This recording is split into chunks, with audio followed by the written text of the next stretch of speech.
జవాబు చెప్పాల్సిన అవసరం ఉన్నదా లేదా? మీరు చెప్పింది ఏంది, మీరు చేసింది ఏందని నేను అడుగుతా ఉన్నాను. ఆ రోజు పెద్ద పెద్ద పేపర్ యాడ్లు ఇచ్చారు. ఇక్కడ చూడండి, పెద్ద పేపర్ యాడ్లు ఇచ్చి మేము 2 లక్షల ఉద్యోగాలు ఇస్తాం, జాబ్ క్యాలెండర్లు అని చెప్పి ఇక్కడ బట్టి విక్రమార్క గారి సంతకం, ఇగోండి ఇక్కడ రేవంత్ రెడ్డి గారి సంతకం. ఈ సంతకాలు పెట్టి అబద్దాలు చెప్పి ప్రమాణాలు చేసి మీకు కొంచెం కూడా సిగ్గు అనిపిస్తలేదా? మీకు ఇజ్జత్ ఉందా, ఇజ్జత్ లేదా అని అడుగుతా ఉన్నాను ఈ ప్రభుత్వానికి.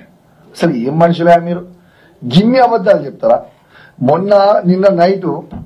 నిన్న ఈవినింగ్ తెలంగాణలో ఉన్న ప్రతి యువత మీ జాబ్ క్యాలెండర్ కోసం ఎదురు చూసిండ్రు. దీని మీద మీరు చెప్పిన తర్వాత చర్చకని మా కేటీఆర్ గారి నాయకత్వంలో సభలో మేము పట్టుబడి చర్చ చెప్పాలి, దీనికి జవాబు చెప్పాలి, ఇది ఉత్తిత తూతు మంత్రం పేపర్ ఇది అని కేటీఆర్ గారి నాయకత్వంలో మేము శాసనసభ్యులు అందరం కూడా చర్చకు అడిగితే ఇయ్యకుంటే మేము గట్టిగా అడిగినప్పుడు ఏం చేస్తారు? ముఖ్యమంత్రి రేవంత్ రెడ్డి గారు వచ్చి ఏదేదో మాట్లాడేసి మీరు దానం నాగేందర్ గారికి మైక్ ఇవ్వమని చెప్తారు. దానం నాగేందర్ గారికి మైక్ ఇప్పించి మేము నిరుద్యోగుల పక్షాన ఖచ్చితంగా మాకు కావాలి మైకు, దీని మీద చర్చ కావాలి, మేము డీటెయిల్ గా అడగాలి అని మేము అడుగుతున్న సందర్భంలో మైక్ ఇచ్చి శాసనసభ్యులని ఇష్టం ఉన్నట్టు నోటికొచ్చినట్టు అసలు చెప్పరాని పదాలు బెదిరిస్తూ మీ తోలు తీస్తా అని, మిమ్మల్ని హైదరాబాద్ లో తిరగనియా అని, మీరు ఎట్లా తిరుగుతారో చూస్తా అని చెప్పుడు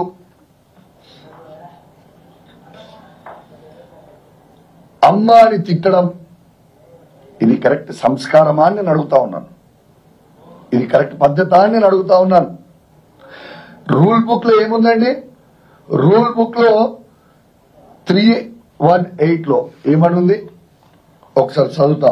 A member desiring to make any observation on any matter before the house shall speak from his place, allotted place అని ఈ బుక్ లో, ఈ అసెంబ్లీ రూల్స్ బుక్ లో రాసి ఉంది. దానం నాగేందర్ గారి ప్లేస్ లో నుంచి మాట్లాడేది ఉంటే అని చెప్తే రూల్స్ కి వ్యతిరేకంగా ఎక్కడో సీట్లో కూర్చొని మాట్లాడుకుంటూ దుర్భాషలు ఆడుతూ ఇది కరెక్ట్ పద్ధతి అని నేను అడుగుతా ఉన్నాను. ఇలా మేము కొట్లాడే సమస్య ఏంది?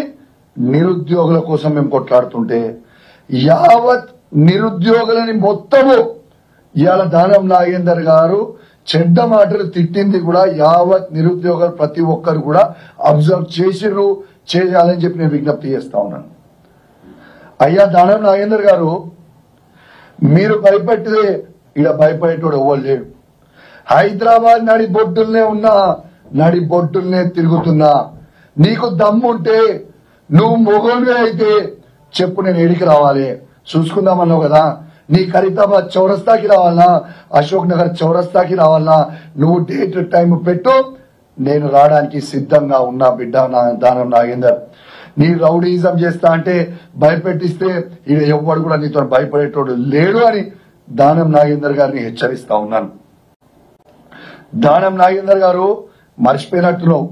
ఇట్లాంటి మనందరం కూడా కాంగ్రెస్ పార్టీలు ఉన్నప్పుడు ఇట్లాంటి పిచ్చి కూతలు నువ్వు కూసినప్పుడు ఉప్పల్లో నిన్ను మా ఉప్పల్ లక్ష్మారెడ్డి గారు, సుధీర్ రెడ్డి గారు, ఎల్బీనగర్ సుధీర్ రెడ్డి గారు నిన్ను ఉరికిచ్చింది మర్చిపోయినావా?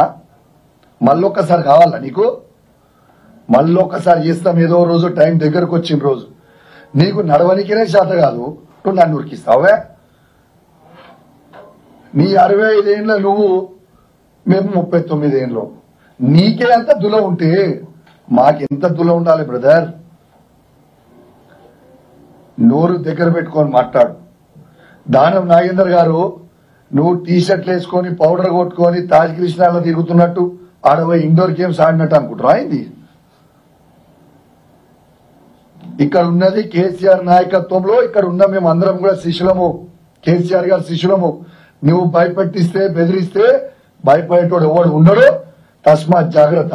నీకు ఇజ్జత్ ఉంటే సిగ్గుంటే శరం ఉంటే లజ్జ మానం ఉంటే కేసీఆర్ గారు పెట్టిన భిక్ష అది నీకు ఎమ్మెల్యే పదవి. నీకు దమ్ముంటే రిజైన్ చేసి పార్టీ మారు. రిజైన్ చేసి పార్టీ మారి వేరే పార్టీ నుంచి వచ్చి గెలిచినాక మాట్లాడు. సిగ్గు లేకుండా మా బీఫా మీద గెలిచి నువ్వు మాట్లాడుతున్నావు, ఇష్టం ఉన్నట్టు మాట్లాడుతున్నావు. మేము సవాల్ విసురుతున్నాం, నువ్వు రిజైన్ చేసి మళ్ళా పోటీ చేయి. కానీ నువ్వు ఆడి నుంచి ఉండి మా శాసనసభ్యులని మమ్మల్ని బెదిరిస్తే భయపడేటోళ్ళు ఎవరు లేరని తెలియజేస్తూ, మరియు యావత్ తెలంగాణ లోకానికి కూడా నేను దయచేసి గమనించమని కోరుతా ఉన్నాను. ఒక శాసనసభ్యుల్నే స్పీకర్ సాక్షిగా మిమ్మల్ని చంపేస్తాము, మిమ్మల్ని రోడ్డు మీద తిరగనీయము అని బెదిరిస్తా ఉంటే ఇవాళ ప్రజల పరిస్థితి ఏందో ఒక్కసారి మీ అందరు కూడా ఆలోచన చెయ్యండి అని తెలియజేస్తూ సెలవు తీసుకుంటా ఉన్నాను. జై తెలంగాణ, జై కేసీఆర్.